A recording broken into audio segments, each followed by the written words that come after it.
lose all sense of reality and enter another world. Remember, do not underestimate the power of PlayStation. Beyond. What's up, everybody? Welcome to Podcast Beyond, episode 342. I'm one of your hosts, Greg Miller, alongside He Only Does Everything, Colin Moriarty. Now, usually I like to take a breath and say Beyond a little bit after you, but Vince jumped in there like he thinks he's a fucking OG, saying Beyond before I'm saying Beyond. So, Vince, I need you to leave the podcast. That's it. It's been nice, everyone. Then that other voice you hear, the PlayStation Wonder Kid. Beyond Vince Ingenito. Wonder Kid? Yeah. Wonderkind. I usually say Wonderkind. Wunderkind. Today I said Wonder Kid. Wunderbar. Oh, no. Nope. No. It's so hot, though. You got to drink it like that. It's not even that hot. You got to slurp it. No, it's Yeah, not hot you- at all. No. And maybe it's trying to tell you something. I don't think so. I don't think it's trying to tell me anything. What's up, everybody? This is Podcast Beyond, IGN's PlayStation podcast, the number one PlayStation podcast on the internet. Every Tuesday, we post it as an MP3. Every Wednesday, as a video on IGN.com, YouTube.com/IGN, and the IGN PlayStation 4 app, which you can get for absolutely nothing. So go do that. How's everybody doing? I'm all right. I didn't want to jump in. I was about to be like, I'm doing great, Greg, but I didn't want to, See, you're hungry and piss young. off Yeah, old you're man like- Grumpy over here. Yeah. Colin's like that old cat in the yard. Yeah. Nobody fucks with that cat, and then somebody does, like, right in the head. You described IGN once to me as like a bunch of cats. We are a herd of As, cats. that when I first came in, I was like, yeah, everyone's kind of like, eh. Yeah. Like, dude, we're just all a bunch of like angry old cats. We're going to hiss at you for a while, and then, after a while, we're just going to bop you in the face. Then eventually you're one of us. Yeah. And it's fine. That's me Here's hissing. a question I have for you, Vince. What happened to your glasses? I've been noticing this week you got a scratch. Yeah, the scratch, it's been growing like consistently over the last couple of weeks, and it's like one of those things where, so I just moved. I moved from San Francisco to Walnut Creek, and work's been busy, so it's like I haven't had a second to really kind of get this situation. This is the situation he's can't talking really- about. If you're looking on the video. It's If you're looking on the video- reverse bifocal. Yeah, it's reverse bifocal. it's a bifocal turned 90 degrees. Yeah. Yeah, it's a disaster. I got to sort my life out, but don't worry. By the time I come back from vacation, I will be looking spiffy and brand new. I promise. You look spiffy to me all the time. Oh, thank you. Hell of a show for you, ladies and gentlemen. Going to talk about that Borderlands 2 on Vita, some Batman Arkham Origins stuff, and a whole bunch of listener mail. But first, let's begin the show with what is and forever will be the Roper Report. Time for some news. There are 11 items on the 11. list. Close 11? to a dozen.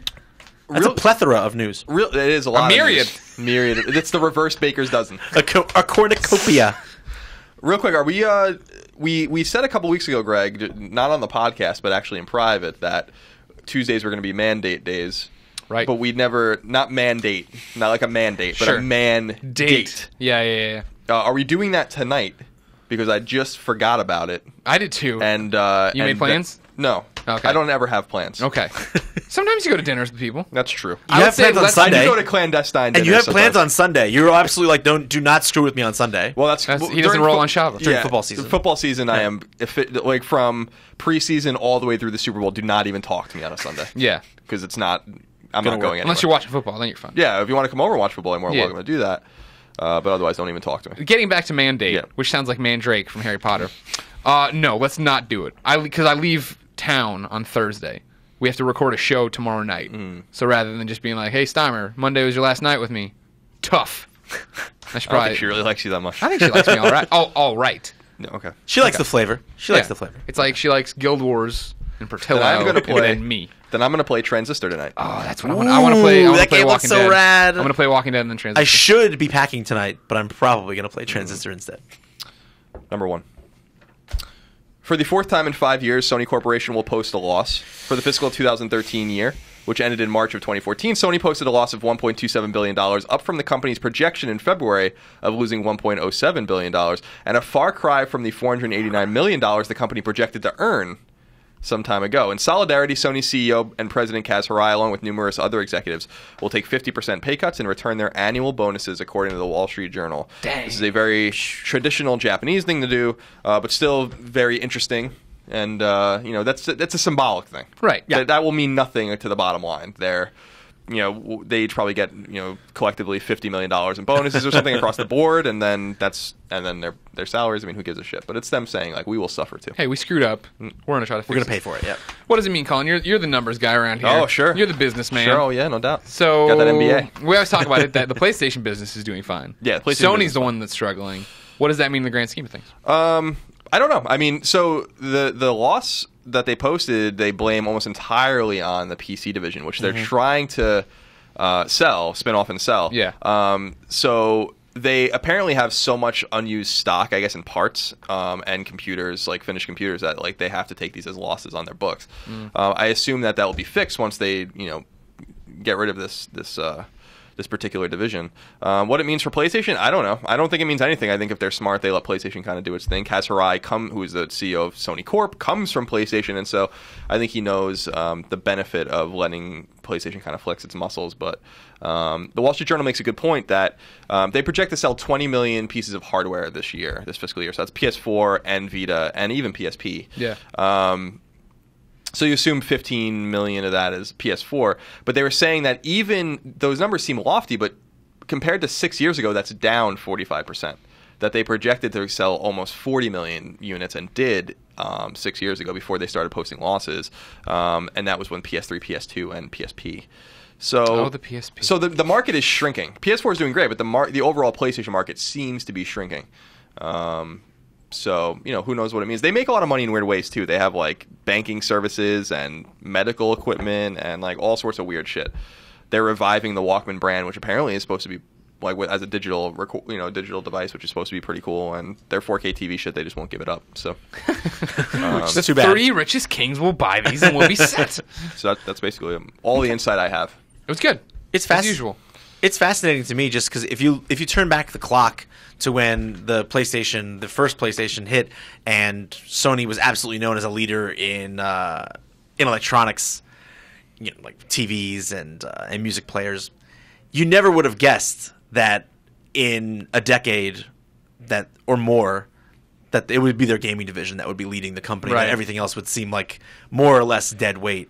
Like the idea, I mean, I don't know if it's going to happen. Who knows? Like you said, they just won't give up on these things. Sometimes they're very stubborn. A lot of companies are when they put a lot of money into R&D for something.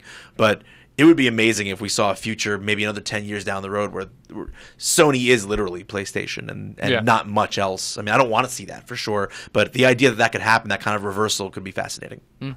Yeah, they make good electronics, really good electronics, but they sell them at a premium. You just can't do that anymore. Like, especially their South Korean competitors and some of their Japanese competitors are just destroying them because they make TVs and cameras and shit that are just as good, and they don't charge an arm and a leg for them. Markedly cheaper, yeah. Yep.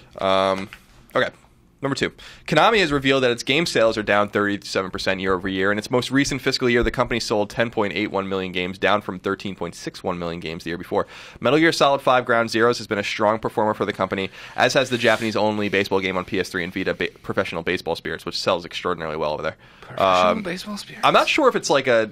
I'm not sure if that's like a licensed game for the Japanese Baseball League, or if that's... Because the Japanese Baseball League is pretty big deal over there. Oh, yeah. Or if it's like some sort of like, very Japanese, I think it's that you're playing with spirits of passed on baseball players. Yeah, I wonder. I want to know more. I want to know more about that. I would like to play a baseball game like that. It's been so long since there's been good like arcade style baseball games. Like I want to play a Japanese developed baseball game again. Like I want another baseball simulator. That's what I want. Baseball Simulator 3000. Okay. Or like it was like Mario Baseball before Mario Baseball. It's that OG Mario Baseball. Yeah.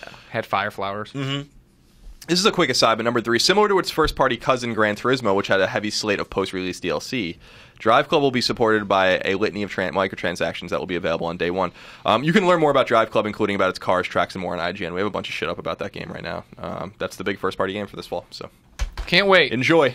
Are you gonna play it? No, not even a prayer of me playing that. You gonna play The Crew? No, I don't play racing games. Do you hate cars? Yes. I don't play racing games. You gonna play Mario Kart 8? Yeah, I'll play Mario Kart 8. Okay. Those aren't real cars, though. Those are fictional. I know. I'm just seeing where we are on the gauge scale of what we care about. Those are the missing golf carts from Mario Golf. Mario Golf Kart. Number 4. Killzone, Shadowfall, and Infamous Second Son may be huge sellers on PlayStation 4, but the console's best-selling game is Call of Duty Ghosts. Activision revealed this news in its fiscal report. The company's follow-up to Ghosts, Call of Duty Advanced Warfare, will be released this November.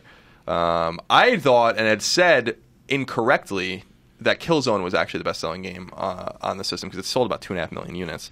So that's pretty remarkable that on 7 million PS4s there might be 3 million or more copies of Call of Duty. Ghosts. A lot of people didn't think that the jump would make Call of Duty gamers would make that jump to next gen. I really liked that game, Ghosts. I thought it was really fun.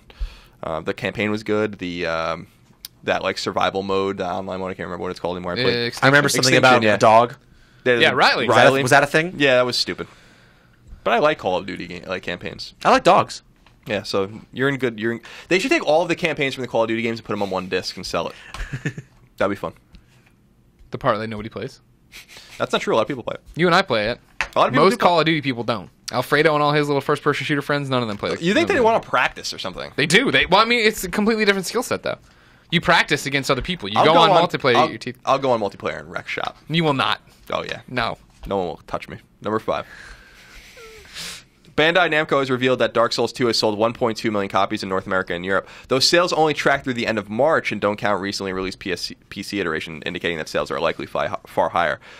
For context, the original Dark Souls sold 2.3 million copies as of April 2013.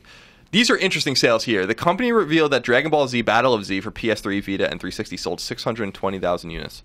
The Vita and PSP exclusive God Eater 2 that's only out in Japan sold 700,000 units. And PS3 Fighter JoJo's Bizarre Adventure All-Star Battle only in Japan sold 550,000. Yep. You know fighting games. I know a thing or two about Didn't those you fighting freelance games. JoJo when it came here or something? No, I bought it in Japan. He bought it in Japan Okay. at TGS, and then I did a little coverage on it, and then I did the review and a video preview. I love that game. Number 6. This is interesting. This is an interesting little insight here, Vince. Last week, we reported that Sony sold all but shares in Square Enix that it owned. But there was a reason for that. Square Enix producer Shinji Hashimoto revealed that Sony originally bought the stock in 2001 to help Square Enix through financial trouble. Now that the situation is reversed, Square Enix decided to help Sony during its own financial issues. Speaking of Square Enix, the company has officially returned to profitability on the back of the Final Fantasy X 10-2 HD Remaster and Tomb Raider Definitive Edition, all of which Square Enix described as having favorable sales. I'm surprised they didn't include Bravely Default in there. Favorable. It might not have been considered a favorably selling game by their standards. Who knows? Likewise, Final Fantasy XIV: A Realm Reborn is doing well for the company. So that's good. Yeah, it's all good. All signs are pointing up for them. It sounds like they've figured out where their money is really going to come from and realize that they have to support kind of their core fans and start giving people what they want, which is role playing games, like the ones they used to make. Yeah, exactly. With heart and soul and with some depth and complexity. So And hopefully- sprites. Number 7. So Sony originally posted on its promotional page for Watch Dogs that the game will run at 1080p and 60 frames per second. But they lied! No, it was the definitive edition. Why would you play anywhere else? However, that information has since been scrubbed from the site once it started making the rounds on the internet. Neither Ubisoft or Sony has responded to IGN's request for clarification. I'm going to say this real quick. Who the fuck cares? Thank you. That's what I was going to say. I am so tired of this resolution shit. And like, here's what's important in a video game. Is it fun? Does it play well? Then who cares what it looks like? You know, like a game could run at 25 frames per second at 720 or whatever, or like what, like I don't care like what resolution it's at. You know, it can run at Wii resolution. Is it fun? Okay. Does it have NES graphics? That's nice. Is it fun? Yes. Good. Let's move on. Vince, do you have something to say? Maybe it would be something best said later when we discuss Borderlands 2 Vita. Oh, doctor. Fair enough. I'm just like the whole 1080 thing. It's like I don't care. You know, like I'm like I just want to play fun games. I don't care. Yeah. Like let's focus on mechanics and less on resolution. Well, we're back to just all you have to do the fact sheet face off of what it's going to be the better version. Well, this has got 1080 and Xbox doesn't, so clearly this is the better version. PlayStation 4 is better because it has trophies.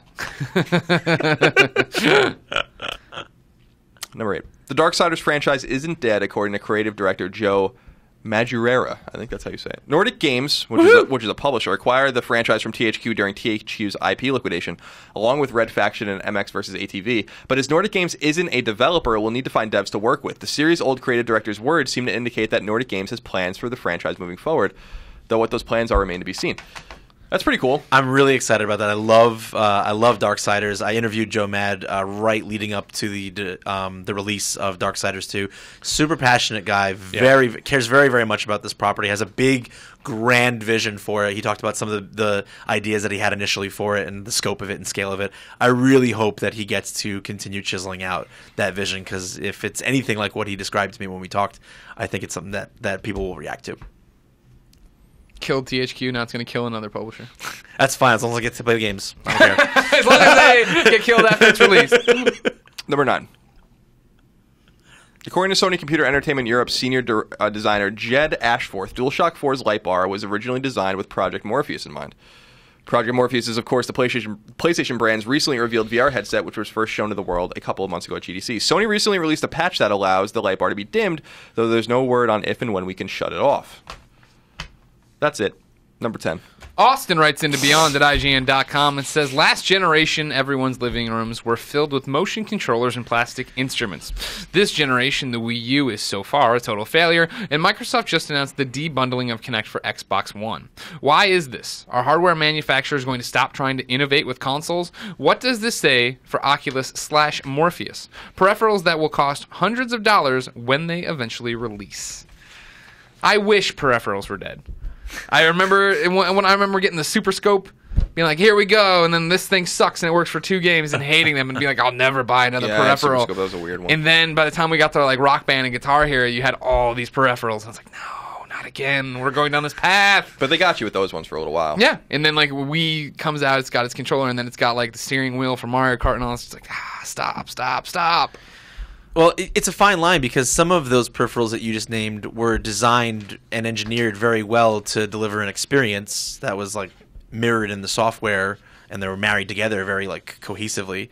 And then in some cases, like I would say the Kinect, you've got a gadget that they're like, hey, let's see if we can find a game to make for this gadget. When you look at the Rock Band and Guitar Hero craze, that was a piece of hardware custom built for a piece of software meant to interface in a meaningful way. Right. Kinect is like, well, let's put out a big blanket, net over this problem of motion control and immersion and see what developers can come up with. And that's Same thing can be said for PlayStation Move. Sure. Gen 1. Oh, sure, absolutely. And I think that's why Sony was smart to not go like balls to the wall all in on that basket of eggs. They should have tried. For a short time, but I think once they figured out it wasn't going to work, they were just like, okay, well, it exists, but we're not going to make our whole platform based around it. Sure. Do you think this is the final generation of peripherals? No. They're going to be forever, right? Yeah, I think so. And I don't think peripherals are necessarily a bad thing. I think about the Zapper on NES was pretty cool. Like, it was only useful for a few games, but it was cool, and it wasn't like obtrusive, They had, NES even had like the big like joystick controller and stuff. They were cool, and they were. The point is that they were optional. When they tried to include things like Rob in the box, that's like when things kind of fell apart for them. Super Scope was cool because I used to play with it outside and pretend it was a missile launcher.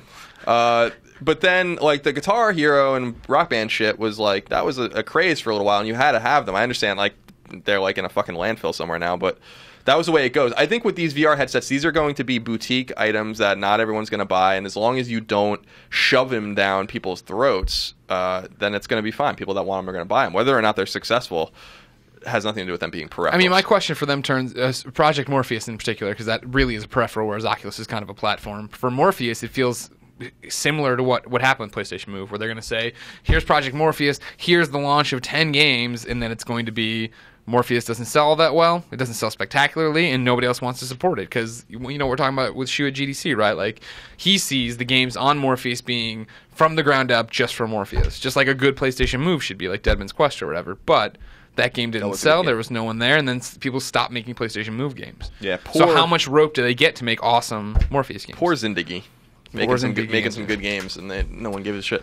There's a lot to prove for this Morpheus business. Yeah, I will disagree that Oculus is a platform and Morpheus is like they both need hardware to run. 100%. So the PC is the hardware. I think the smartest thing is to just make games that use it if you want, but that don't force you to use it. I feel like there'll be a more, I guess, vibrant market. And I'm saying vibrant meaning 5 games to 2 games for Oculus versus Morpheus. Morpheus, you're trying to come to a group that is already a console PlayStation gamer that loves playing games with their controller and say, here's this new thing, a new way to play games. And that pitch sounds just like PlayStation Move. And unless you come out and you have all these awesome fucking experiences that people can't say no to, I don't understand the point. Yeah. Where I'm going to disagree with you on that, I agree it's a sales pitch. Yeah. I totally agree it's a sales pitch. The problem is that, I mean, I've been a salesperson, and I know the difference between selling something that sucks and selling something that actually represents value to the end user. I've always felt from the beginning that Move, all that motion controlled stuff was salespeople trying to sell snake oil to people who didn't need them. It was selling snowflakes to Eskimos. Like, we didn't need those things to control our games. The way I've felt from the time that I've spent with Oculus, I haven't spent time with Morpheus, but just from spending time with Oculus, it's the first time that one of these peripherals has come out, and I've said, I don't think that a game that can use this, that doesn't use it, could possibly ever feel as good as a game that does use it.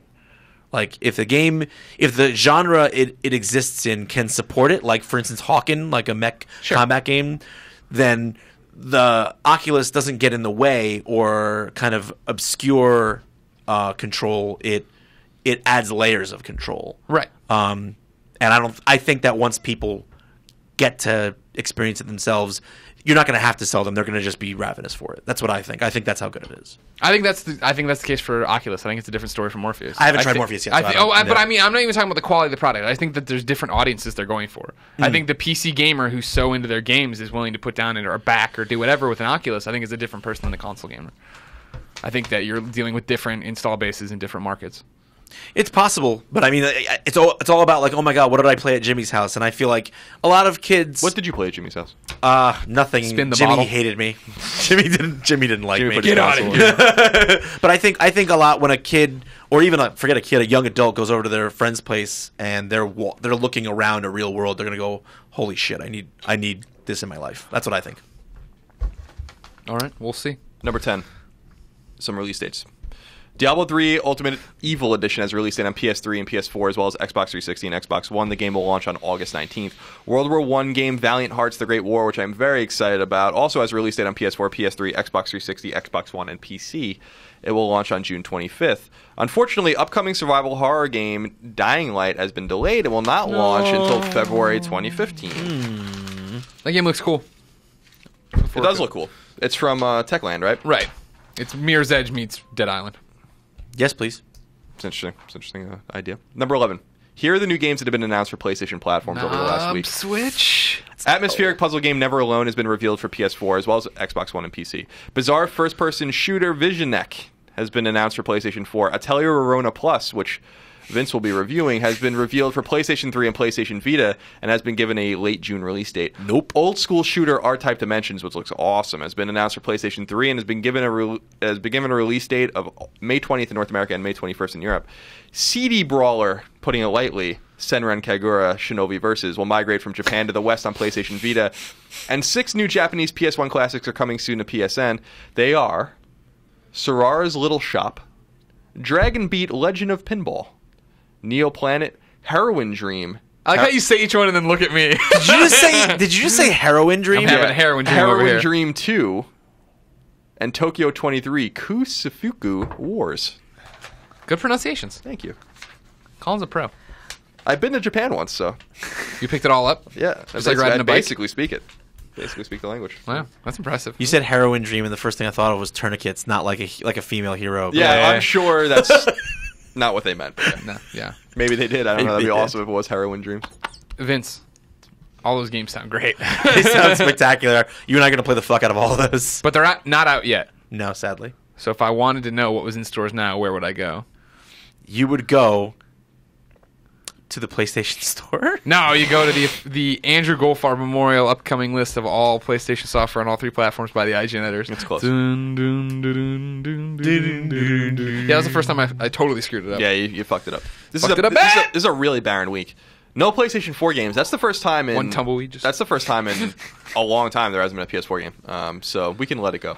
There's other things to play. Plus, I have Transistor now. On PS3, The Walking Dead Season 2, Episode 3 in Harm's Way launches today. Bing, bing, bing. And on PlayStation Vita, Borderlands 2 comes out for everyone. You had it last week if you bought the bundle. And Soul Sacrifice Delta Soul Sacrifice also comes out today. Please look forward to it. Please look forward to Soul Sacrifice. No word in the post if the In Harm's Way comes out to Vita at the same time, right? No, it's not. That was such a disaster getting those first 2 episodes to Vita. I can't imagine. In the documents it does not say Vita. No surprise there, but Borderlands 2 is out. Borderlands 2 is out for Vita, is it not? Vince, you reviewed it. I sure did. And everyone on the internet hates you now Hates for it. me now, which is fine. They all hated Welcome me to the before club. anyway. Yeah! Colin and I know that feeling. You review a game, you give your opinion, everybody wants you to die. So that's cool. It's all right. No, you reviewed Borderlands. I did. On Vita. Gave it a 5.4? Yes, that's correct. What it was? That is the number. Metacritic currently sitting at a 6.1 if you're wondering at home. Correct. Not many people have reviewed it, though. That's right. It's only 4. At last I checked, it was only 4 reviews. It was us. It was Jim over at The Escapists. Yeah. One other site that I forgot the name of, and then PlayStation Lifestyle gave it like a 95. Okay. So, in a nutshell, pros and cons. Let me hear. Sure. I mean, the biggest pro is that it's Borderlands fucking 2. And Sure. Borderlands 2 is just a great game. Right. I've been like that was an Anthony Gallegos review joint back in the day, and then I was freelancing at the time, and I did all of the DLC reviews. I love Borderlands 2. Yeah. Really excited about the pre-sequel, even though the name is dumb. So yeah, anything that's good about Borderlands 2 Vita is because Borderlands 2 is just an incredibly fun, addictive game that's had legs for 2 years now. As far as the cons go, well, I mean, you said it's all... We were talking about frame rates before, right? Frame rates and visuals and all that stuff and how, does it matter? I just wanted the game to be fun. At the end of the day, frame rate and fun can be very directly linked. Yes. Yeah, so particularly when frame rates aren't consistent, when performance is getting in the way of playability, and especially this is the case with first-person shooters. I mean, it's a precision genre, so you can't really enjoy or get into the rhythm of a first-person shooter when you've got random hitches in the frame rate, when it's already low to begin with. I mean, Borderlands 3, at least to my eye, Borderlands 2, rather, Vita, to my eye, runs well south of 30, if I were to guess. I mean, I've never put it up to fraps or anything, but it looks in the low 20 range. I played through today.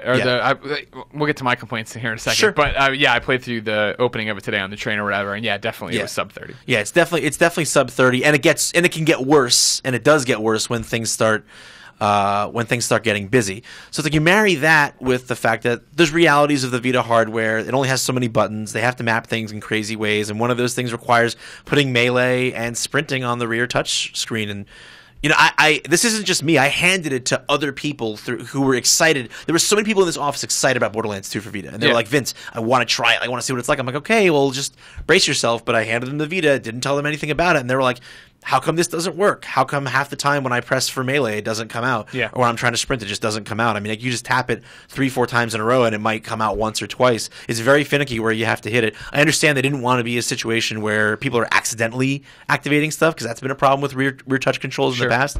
But, I mean, they went too far the other way, where I feel like they made a very specific part of that rear touchpad activatable, and the result is that half the time I just can't do what I want to do. I mean, you can remap the controls, but no matter which way you slice it, 2 functions are going to be dodgy at best. And you combine that with the performance problems, and it's just, as much as I love, and I deeply love Borderlands, as much as I love it, it's almost impossible to enjoy even a great game when you can barely control it or track what's going on. Sure. It's just... Let's go to a listener right now. Andrew writes in. Andrew says, Beyond. I bought a Borderlands 2 Vita bundle last week. I've enjoyed it, but it's easily the worst version of Borderlands 2.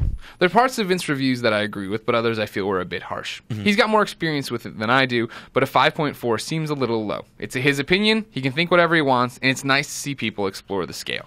Sure. I wanted to put that out there, because I think people are with you. This is the whole thing, the problem with being a reviewer, right? Is we feel like everybody's against us. People are with you on it, you know what I mean? And it falls back to the whole thing of... for me, it's always that talking about, like, what's the reviewer's job, and how many concessions do you make here or there, right? And people were very much like, well, clearly it's not as good as the PS3 version. It's running the Vita, but that should be held against it. And it's like, well, it kind of needs to be, right? Like, that's the point that they're trying to make, that it's not the same game, and it's not doing this, it's not doing that. Here's where I got my number one complaint with this is that they didn't have the cross save up and running yet. I got a code yesterday for it. Woke up this morning, started downloading patches on both versions of the game so I could play it. Got there, and then like I turned on the Vita version. It's like, all right, cool. You download your save, and I click it, and it's like, oh, there's no save upload. And I went to the Borderlands 2 PS3, and there's nowhere to upload it. So I quit out and uploaded it to the cloud. Then I came back in, I still couldn't find it. I jumped out. I then started searching around, and there's all these threads about, that functionality is not working yet. It's getting patched in hopefully today. Yeah, no, it's supposed to be like a day one. That was supposed to be a day one patch deal. And I mean, and maybe this is shame on me. Like I mentioned that the feature is there. Yeah. I chose to not hold it against the game that the feature wasn't there when I was reviewing it. Sure. I understood. You're reviewing ahead of I time. understood it was going to be in the day. I was told anyway that it was going to be in the day one update. So Right. I chose not to take anything away from it for that. Yeah, I'm not knocking you for it. Yeah. My complaint is the fact that I've put 30 hours into Borderlands 2, and the reason I'm excited for Borderlands Vita is now getting to go do all the side missions I didn't do and all the DLC I didn't explore and see what it's like, you know what I mean? Sure. And suddenly today I can't even do that. Right. So I have to start it as a siren, and I'm running through and I'm playing it, and my thing is, like, for the that 15 minutes I get to play on the train or whatever, maybe more like 20, I can't get to the point. Like, I want to talk to you about, so when more things are happening, it's going to run way worse. Yeah. Okay. Yeah. Because, like, today I'm playing and I'm like, I could play this. I can play through this. This isn't, like, unplayable. Right. But it's gonna get that way. Is that what I'm Sure. And here's the other thing too. That's so you talked about that the reader that wrote in. I think that's a great. His points are very valid, and it comes down to personal preferences. How hard do you dock things? Yeah. For me, and this has been a historical thing with me all throughout my time as a gamer, and certainly that's reflected in the scores that I've given to games when I review them.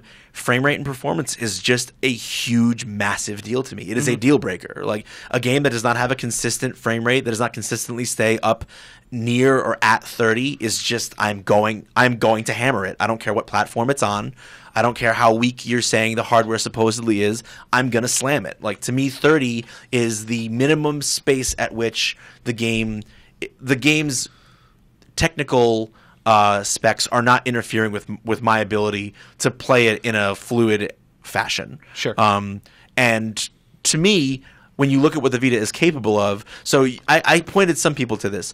If you look on YouTube, you look for Killzone Mercenary frame rate, and what will come up is a bunch of Digital Foundry videos where they show they have I don't know if it's actually Fraps. It's some program they've got running to show the frame rate as things are going, and that game looks 2 to 3 times as good as Borderlands 2 on Vita does, and it is at 30 at rest. It's at 30 in combat. It stays almost completely at 30. Drops at one point in one of the videos I saw. It dropped for a split second to 20. For the most part, the lowest it got was like 25. It held on to 28 or 30 almost the entire time. That is what this hardware is capable of. I understand people don't want a game to be judged against its console counterparts, but I wasn't even judging the performance problems based on console counterparts. I was judging it based on what I've seen the Vita can do. Vita Contemporary is another first-person shooter. Yeah, another first-person shooter with highly detailed... Look, if you would say that Borderlands 2 on Vita is console quality, I mean, then Killzone Mercenary is absolutely up to that mark, and the way it runs is night and day, hands down, more consistent and more smooth than what Borderlands 2 offers. So I think that you have to compare it to other things on the platform, and when you do, Borderlands 2's performance just doesn't add up. I think per your complaints about the performance, they're apt in the sense that if they affect gameplay, then that is the problem. But what I'm trying to say is that people will look at something and be like, look at the resolution, look at the frame rate, like, it sucks. It's garbage. It's not running at 60. It's not all this. And my whole argument is, like, there are games that run sub 30 that are good, and like that can be played and are playable. Maybe they're puzzle games, or maybe they're shitty, And if they're consistent, if they stay 25, but it's locked, sure. Yeah, like exactly. So I'm just saying, resolution is important to some people. That's fine. It's really not important to me. Frame rate is more important to me, but in the sense that it affects gameplay, not in a vacuum. And that's like what I'm kind of trying to say. Not like what you're talking about with Watch Dogs. Not just a bullet point on the fact sheet. Yeah, if Watch Dogs is locked at 30, like, who cares if it's good? You know what I mean? Like, that's all I care about. Like, is it being at 60 going to make it much, much better? I don't know. Maybe not. That's all I'm trying to say is, like, people have these, like, this resolution warfare and this frame rate warfare, without really asking ourselves the question, like, does it really super adversely affect the gameplay? And sometimes it does, and sometimes it doesn't. And that's like all I'm trying to say is like, let's look at the mechanics of a game, let's look at the gameplay of a game. That's what's most important to me, as opposed to these things that might or might not affect it that are more technical than real. You know what I mean? And that's kind of where I'm coming from with that. And I frankly think a lot of people do feel that way, but they're not loud. Well, yeah, there's the vocal minority we always talk about. I totally respect what you're saying. I'm also going to attempt to poke two holes in that. First thing is that I can say that I certainly feel, and I think there's a large number of people who feel that, particularly for shooters and fighting games, or anything where you have to shoot, not just first person, anything where you have to shoot, you need some kind of precision. 60 frames per second offers a superior play experience, not just the way it looks, but there's a finer degree of responsiveness and control. This is why Call of Duty is one of the reasons why Call of Duty is so popular. It's because even more, I don't want to say that Call of Duty players are casual players, because they're very hardcore Call of Duty players, and it's played competitively. But this is why one of the reasons Call of Duty has such a broad appeal, and why people love the way it plays and love the way it feels. Because at 60 frames per second, shooting and anything precision based feels like a dream. And like once you've tasted that and had that, you don't want anything less than that, because you want that feeling of fluidity and precision in your play experience, not just the way it looks, in your play experience all the time. The other thing I was going to say, which is a little bit more up for debate, I think, is that I know you're saying that resolution doesn't really matter to you. At the same time, if I recall correctly, you and I have had conversations where you were saying that you wanted to see if you can buy another launch Vita because you don't want to lose that OLED screen. Yeah, but I like the screen. I like the. Sure. I more like the. That's true, and that's a good point. Not necessarily. I'm not saying you're a hypocrite. I'm not saying you're a hypocrite. Yeah, I'm not saying you're a hypocrite. What I'm saying is, I think you and other people do care about how sharp the picture is. Well, I care about that. I like the OLED screen. I'm more concerned with the way the new Vita feels than that too. I totally agree. The way I feel like I can break it in half. I was having no trouble. No, I wasn't having no trouble, but I wasn't accidentally touching the touchscreen today on my Japanese Vita, which is the Slim Vita, because of those nice giant dividends in the back. Yeah, I want to. I think I probably missed the boat on getting my OLED Vita. I think they're probably tried to get one. Tim couldn't get it. Me too. But yeah, OLED is a consideration. Bigger consideration for me was the way that it felt. And when I first played at Tokyo, I was not impressed. I felt like I could just fucking break it. Right. Which I don't like the feeling of. But yeah, I'm not saying that people are wrong, or that fights about resolution are always uncalled for, or that frame rate especially can affect gameplay. That's absolutely true. All I'm saying is that we often look at the numbers on a sheet and then judge the game. And I think it has to go the other way around. You got to judge the game and then say, instead of saying it runs at this resolution and this frame rate, therefore the game is this. What I would want people to say is the game is this. Is this the reason? Right. You know what I mean? And we often don't get that argument because it's nuanced and it's too big for Twitter or a comment on an IGN article. Right.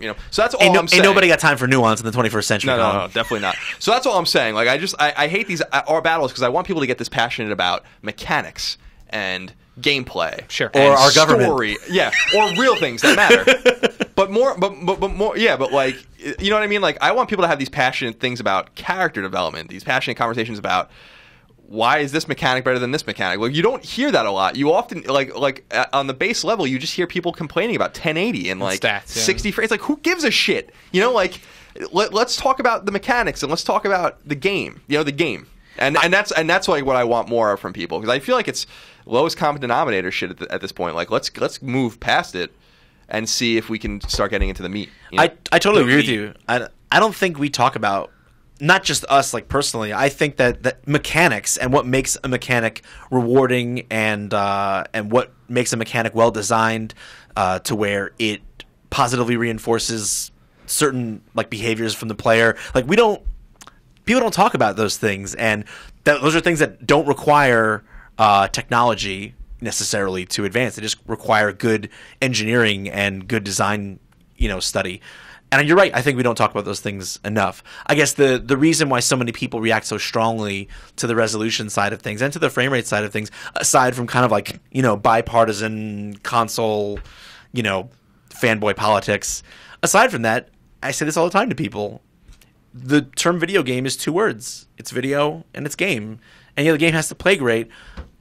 But there's this whole video element. To me, ignoring the importance and the impact of visual quality, to me, is just as out there as saying that the way a piece of art looks isn't important. Right, but to me, it goes back to, I reviewed Titan Attacks recently, right? This is a Space Invaders clone. This is Space Invaders came out in 1978. It's really one of the classic games of all time. If you've never played it, you really need to go find an arcade machine and play it. But, well, now you can just play Titan Attacks. But yeah, so Titan Attacks is a very basic game. It narrows the field. It's really in 4-3, and it's just this very basic game, right? And someone in the comments was like, "This game looks like shit," and that's the kind of who cares what it looks like? Have you played it? It's fun. It's very addictive.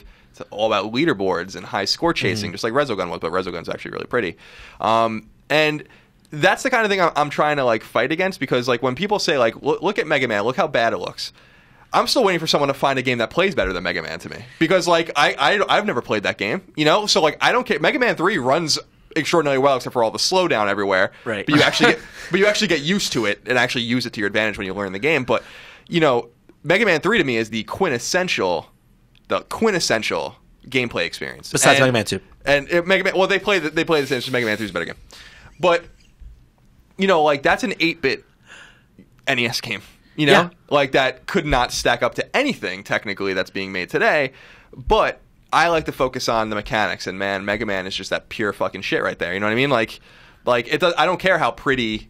I like Call of Duty. I play the campaign every year, right? And those games are fun, and I enjoy the campaign. I don't play online. I just play the campaign. I really like it, and they're fun, and they really do have shooting down. But man, I still go back to some of those old NES games, and I'm like, these are the games that really play well, or the old arcade games like Space Invaders or Arkanoid or Miss Pac-Man. These old ideas that are better than the new ideas, and Punch-Out is my big example from that era. I Punch-Out, to me, consistently, I go back, why did no one else mine these ideas, except for Infinity Blade and Shadow of the Colossus are the only 2 modern games I can think of that mine those ideas. Yeah, and that's a great example. So some of these old ideas, I just don't want people I feel like a new generation of people are coming up that are fixated on the technical and not fixated on the gameplay. And I just want to try to nip that in the bud whenever I can, because if you focus on only these games and you look at an NES game and you're like, this is ugly and terrible looking, it's well, you lose, because there's just Kid Icarus or Zelda or Faxanadu, or all Dragon Quest, and all these amazing games. You would never play them because they're fucking terrible looking, and that's the only thing that I'm saying. I mean, this argument isn't anything new, though, right? It's always that thing jumping from NES to Super NES, right, or Super NES to N64. Oh my God, the graphics! And it's because it's the easiest thing to wrap your head around when you're looking at a page. Sure. When you're not playing a game, all you can do is judge it off of that, which that's gets true. To be a complicated issue. Now, I will see the point to Vince in a couple of ways. One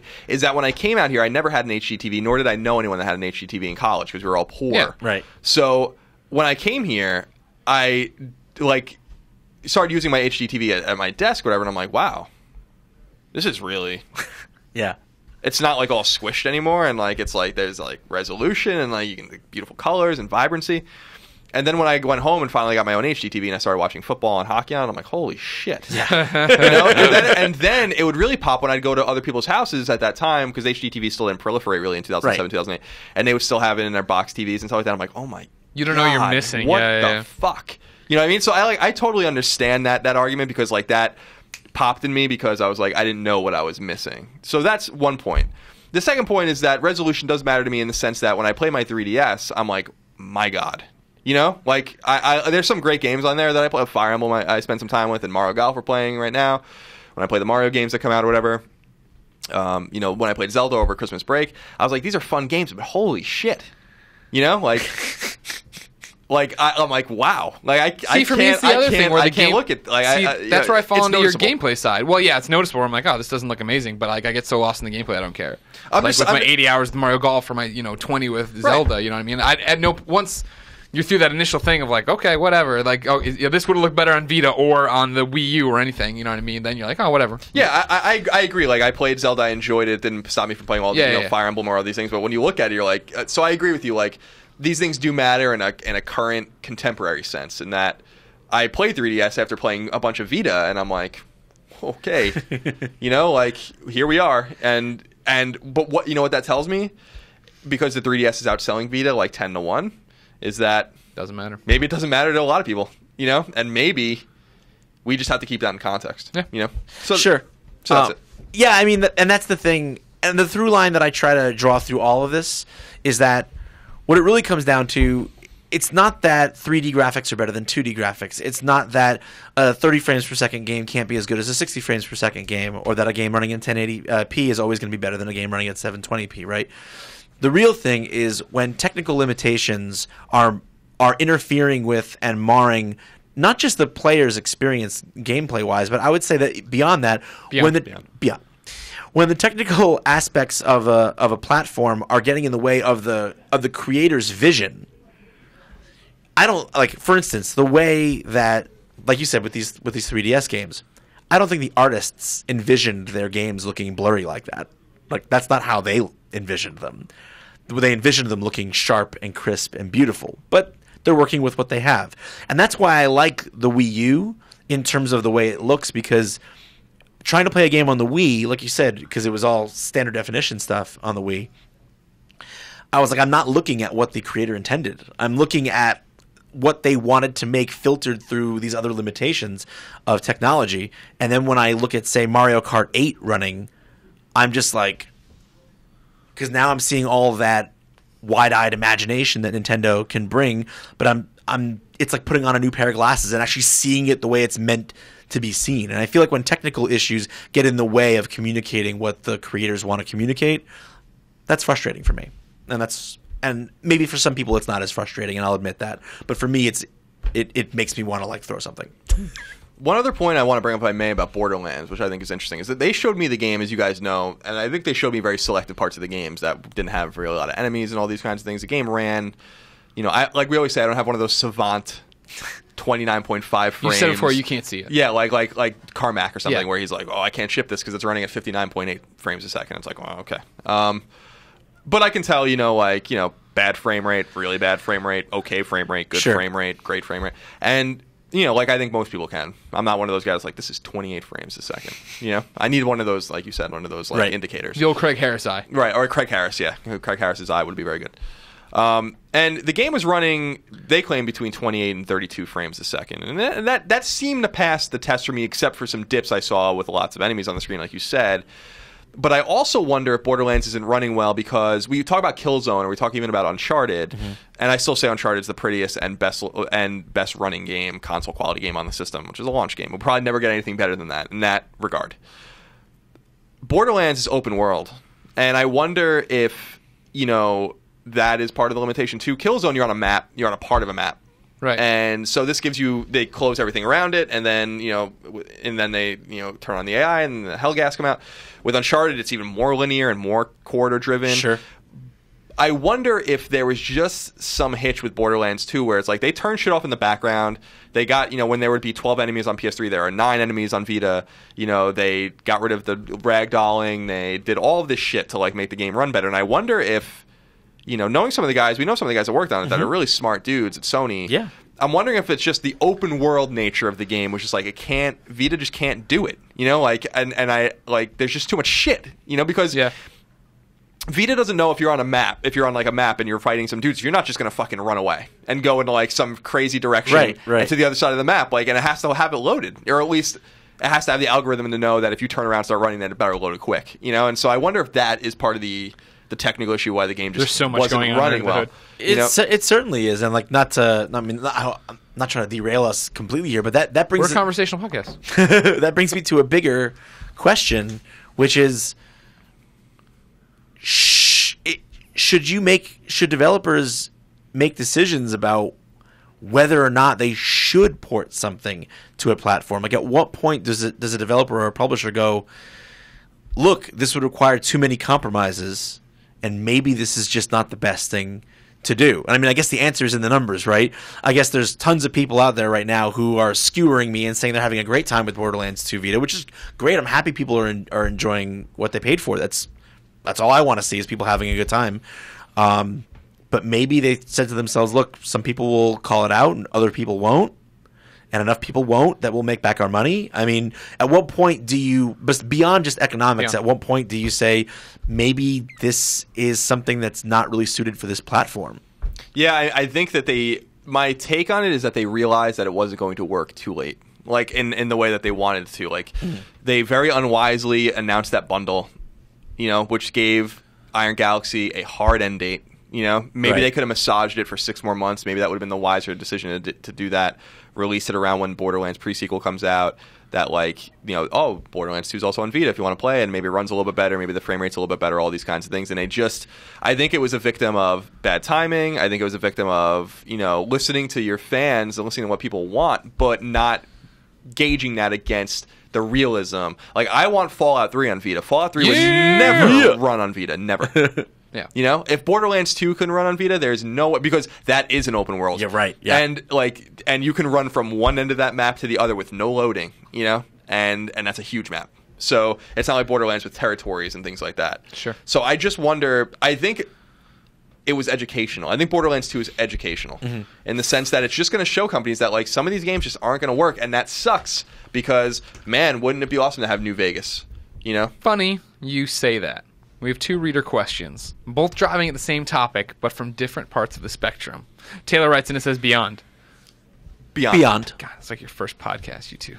He says, I picked up the Vita Slim Borderlands 2 bundle last weekend. I'm loving the experience so far. My question is, if Borderlands turns out to be a successful experiment for Sony, what other big titles do you think would have a shot to make their way to the Vita? Meanwhile, Charlie Gadsden writes in and says, Beyond. It's no secret that there are many developers with their eye on how well Borderlands Vita does.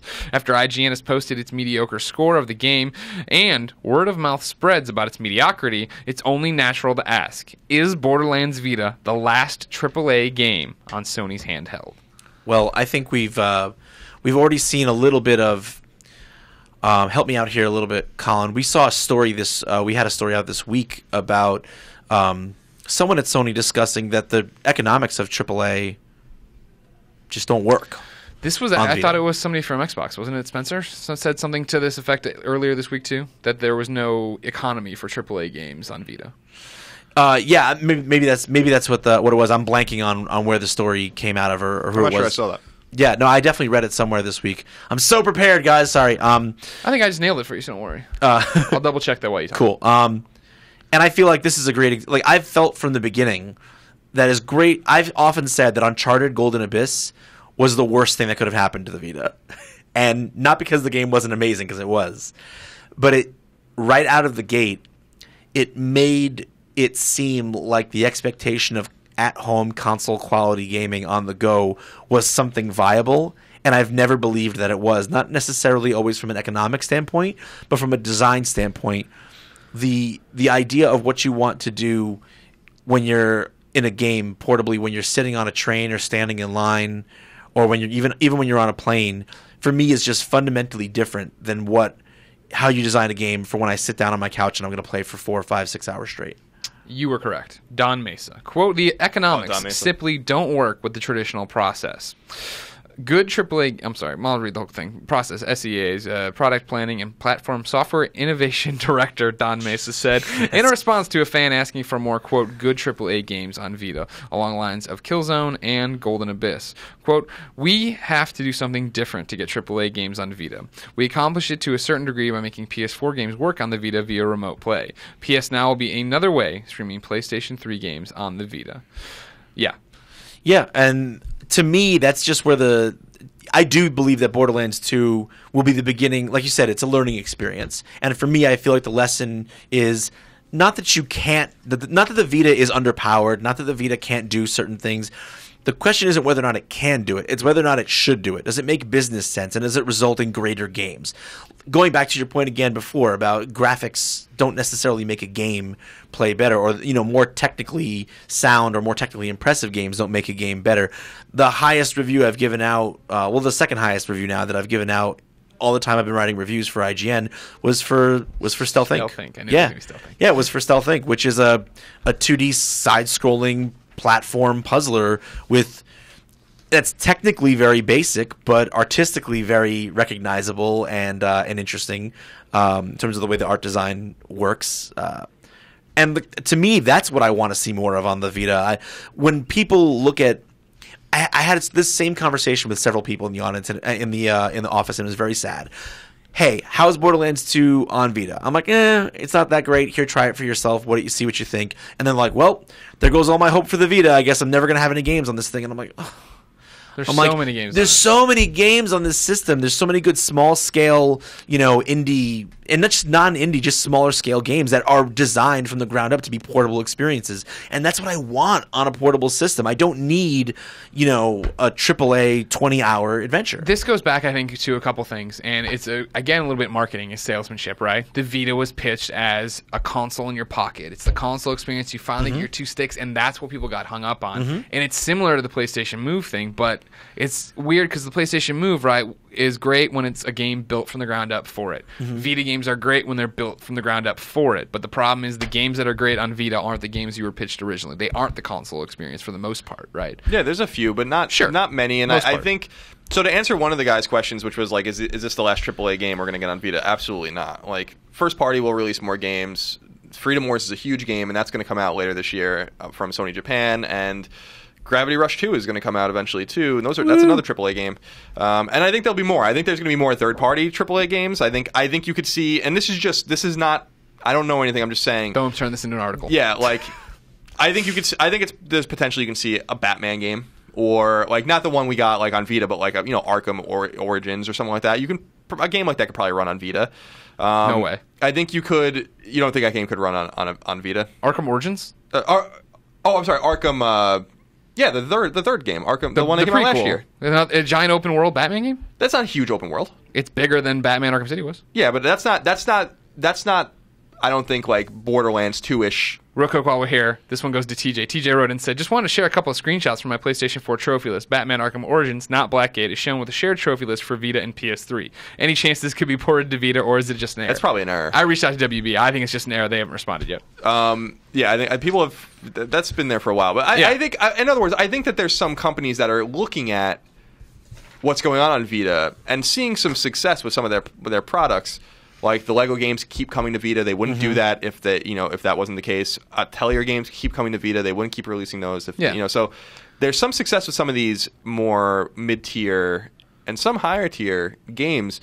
But I agree. I think the system will be mostly relegated to indies and JRPGs and all these kinds of things, which is fantastic to me because indie is not a bad word to me like it is to other people for whatever reason.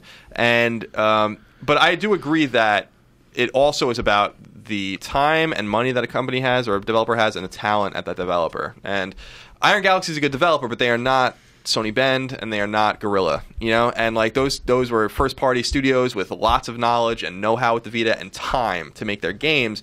So when they ported Killzone 3's engine to Vita, that looked really good and it played really well, when they basically made Drake's Fortune play on Vita, that worked really well and it looked really good. So like Don Mesa said, the economics don't work. So and that's where it gets tricky, right? I disagree with you. I don't think you'll see more AAA games from third-party developers. I think this probably is the last gasp. I think that it will act as a warning sign of not to do this. That should we do this, right? Mm-hmm. And so when we say should we do it, then we get to this weird spot of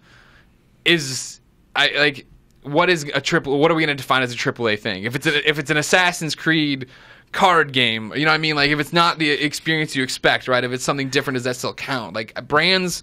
I just think third parties are going to stay the hell away from it for a long time. I don't know. I think it's my personal gut instinct is that it's too late. That I think that there are multiple third party games in the pipeline. Probably already. Some in the pipeline. You're right. And that they certainly talk like there is. Yeah. And I don't know what those games could be, and I don't know what those games are, but Marble Madness. Maybe one of them hits. I still say that totally possible. I still say what I said a few weeks ago, which is that putting Borderlands 2 in this position as the definitive experience that this was going to be like the proof in the in the pudding was a mistake, and they shouldn't have done it. If they just released Borderlands 2 as a game and it wasn't very good, that was different. Bundling it with the Slim was a bad idea, and Well, see, that's the You know, weird like, thing about it when I go that's back how to I feel. Taylor's question. Like, Taylor was the first question, right? What other could this be, like, more big console games coming? A lot of people are buying this bundle. You know what I mean? Yep. And if they see the numbers on that, and the fan response is mainly, hey, this wasn't bad. We're fine with it. You know what I mean? Like, review scores don't mean shit to anybody if the game sells through the roof, right? Right, that's we true. got another Naughty Bear. Jesus God. You know what I mean? Like, Right, we got a anything could second happen. Naughty Bear. Thank God. Yeah. I reviewed it. That was a game with frame rate problems. Yeah. Yeah. Oh, my gosh, yeah. Yeah. That was a game that the frame rate affected the gameplay. Yeah. So, yeah. Just like in Borderlands 2 for Vita. All right, Fair enough. then. I'm not disagreeing with you at all. We just did a whole show about Borderlands 2 Vita. Yep. Awesome. I love this show. The conversational podcast. Here's 2 quick questions. We'll get through them quick, all right? Okay. Matt writes in and says Beyond. Beyond. Greeting Greg, Colin, in the ever-rotating third chair. I recently won 2 tickets to E3. Yes, that E3 through my employer, and I had a couple questions. The tickets say the event runs June 10th through the 12th, but all the major press conferences are on June 9th. What happens June 10th through the 12th then? Is it still worth me going? I live quite a ways from Los Angeles, Missouri to be specific, M-I-Z-Z-O-U. So, it's going to be costly. Will you guys be there? Thanks, Beyond. There's a lot of questions there. So the first question is that the press conferences are always the day before E3, and you will not get into those without invites to those Yeah, press you have to conferences. win a So whole your- different competition. Yeah, so your tickets to E3 will not get you into the press conferences. However, how- they will get you into the Los Angeles Convention Center, Right. where all the awesome games are. Like exactly. anything that's playable is going to be playable there, and you got to go play it. So E3 is the press conferences are the most important part of E3, but Sure. and they don't happen at E3. So that's true.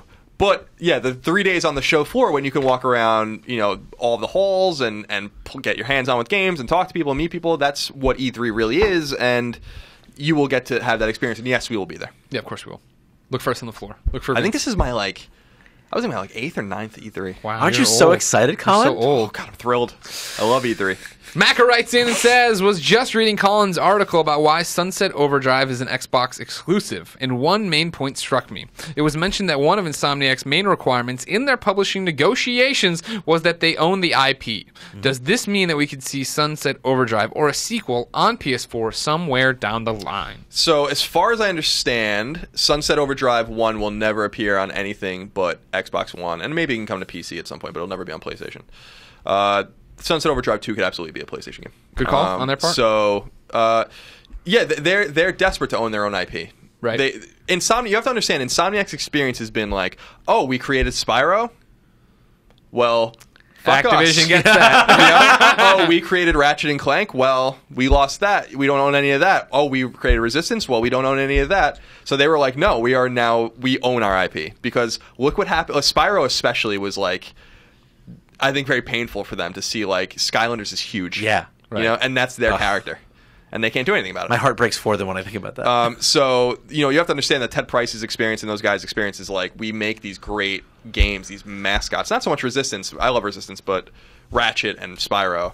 And we don't own them. So with Fuse, which was a bad game by all accounts, I didn't play it, or a mediocre game. Yeah. They still own that IP, and they own Outernauts, which is a Facebook game, and now they own Sunset Overdrive. So, this was and I think Microsoft just really wanted to work with them, because I don't think Microsoft would usually go into a negotiation and be like, oh, we don't actually own anything you're doing. We're publishing the game and funding your game, Sure. but we don't own the IP. I think it was to more be like, to Sony and be like, we're taking one of That's your devs. exactly what it was. It was a shot to Sony, which they've been searching in terms of PR strategy and perception in the from the consumer and from average Joe gamer. They've been dying to have something they can burn Sony's britches over. And this was This was it. And it's a good get for them. Sunset's a good game, and I there's some problems with it. I played it very early. It's early, yeah. I played it for an hour though, and so it's a pretty extensive preview of time to play the game, and it's definitely a game worth being excited about. It is an Insomniac game. When's it come out? This fall. Great. It is an Insomniac game. Crazy guns. Yeah, just Humor. crazy story. Doesn't take itself seriously. Resistance was like kind of a weird game for them. It's more like Ratchet. To me, it's the evolution of Ratchet. Oh, neat. Yeah. Ladies and gentlemen, that's Podcast Beyond episode 342. Thank you so much for your time. Remember, each and every week, Podcast Beyond goes live. Tuesday, it's the MP3. Wednesday, it's the video on IGN.com, YouTube.com/IGN, and the PlayStation 4 IGN app, which costs you nothing, Vince. Nothing! Why wouldn't you download it? For no reason would you not download it. That's right. Keep up with everything we're doing, please. You can go to IGN.com, and you should read the articles, watch the videos. That's what keeps these microphones on. Then make sure you follow everybody on Twitter. IGN is IGN. I'm Game Over Greggy. Colin is No Taxation. Vince is Vincognito. I nailed it? Nailed it. Give me a high five. Bam! That's how you know you've made it on Beyond, when I don't screw up your Twitter handle. I guess Goldfarb never made it. Nope. Users lose all sense of reality and enter another world. Remember, do not underestimate the power of PlayStation.